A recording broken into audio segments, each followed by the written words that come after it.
जय भीम, जय संविधान। साथियों, मैं बुद्ध रत्न भीमपुत्र विजय कुमार आजाद, संस्थापक एवं राष्ट्रीय अध्यक्ष भीम आर्मी भारत एकता मिशन। साथियों, मैं आपके चैनल के माध्यम से आज तमाम देश के करोड़ों लोगों से कहना चाहता हूं, एक संदेश के माध्यम से।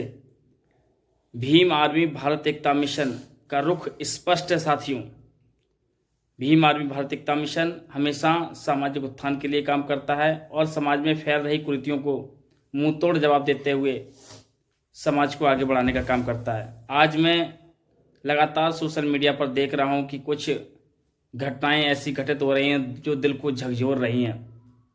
ऐसी घटनाओं को ध्यान में रखते हुए मैं अपने विचारों को स्पष्ट रूप से आपके बीच में आपके समक्ष रखता हूं। साथियों, धर्म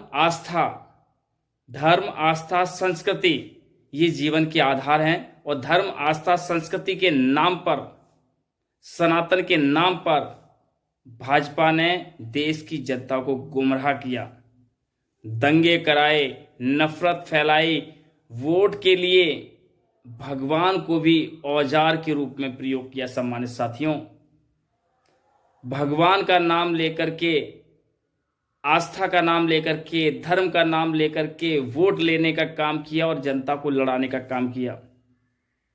मैं खास करके देश के प्रधानमंत्री जी द्वारा किए गए कृत्य पर बोलना चाहूंगा कि उन्होंने करोड़ों हिंदुओं की आस्था को चोटल किया है। उन्होंने हिंदुओं के आराध्य श्री हनुमान जी को के छाया चित्र को पतंग के रूप में उड़ा करके कहीं ना कहीं हिंदुओं की ईष्ट का अपमान किया है। ऐसी स्थिति में उनके खिलाफ अभियोग पंजीकृत होना चाहिए।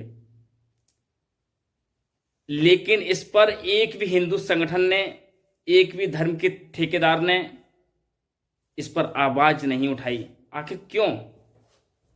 गुजरात में गोधरा कांड हुआ, उस पर भी किसी भी हिंदू संगठन ने आवाज नहीं उठाई।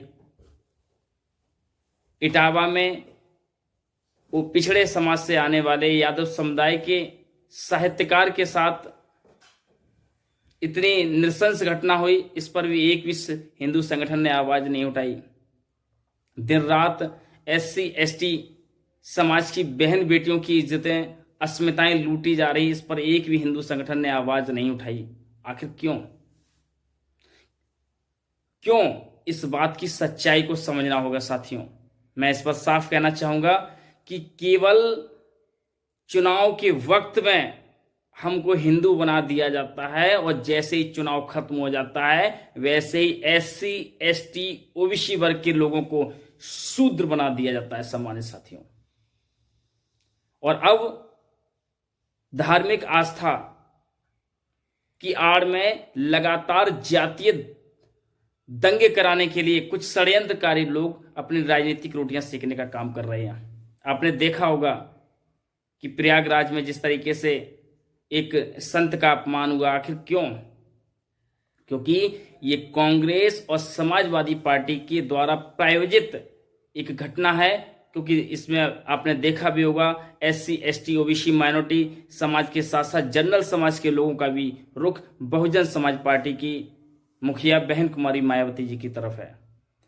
वो लोग इस देश में अमन शांति स्थापित करना चाहते हैं और बहुजन समाज पार्टी की बढ़ती हुई लोकप्रियता को देखते हुए कुछ लोगों ने स्वघोषित धर्माचार अर्थात धर्मगुरु अर्थात शंकराचार्य बन करके इस देश की अखंडता को धूमिल करने का काम किया। स्नान न करने से क्या धर्म संकट में होगा? क्या पैदल चलने से धर्म संकट में होगा? नहीं। कहीं ना कहीं घमंड का प्रतीक जिस व्यक्ति के शरीर में है वो संत नहीं है। भीम आर्मी संगठन संतों गुरुओं में हमेशा आस्था रखता है, संतों गुरुओं का सदैव सम्मान करता है। किंतु जो लोग संत की आड़ में लगातार शोषण कर रहे हैं, संत की आड़ में समाज को बांटने का काम कर रहे हैं, ऐसे लोगों के खिलाफ हमेशा ये भीम आर्मी संगठन खड़ा रहा है।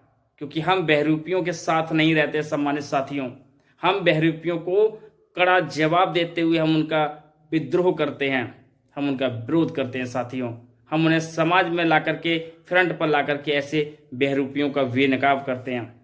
मैं भीम आर्मी भारत एकता मिशन के माध्यम से स्पष्ट कह देना चाहता हूं सम्मानित साथियों कि अब नकली आस्था और नकली धर्म की आड़ में और नकली मजहब के नाम पर जो लोग समाज में वैमनस्यता फैला रहे हैं, ऐसे लोगों पर हम कानूनी शिकंजा कसने के साथ साथ सामाजिक शिकंजा कसने का भी काम करेंगे। अब बहुजन समाज जाग चुका है साथियों, और बहुजन समाज का जागना ही इन नकली ढोंगी पाखंडियों के लिए एक सबक है। जय भीम, जय संविधान।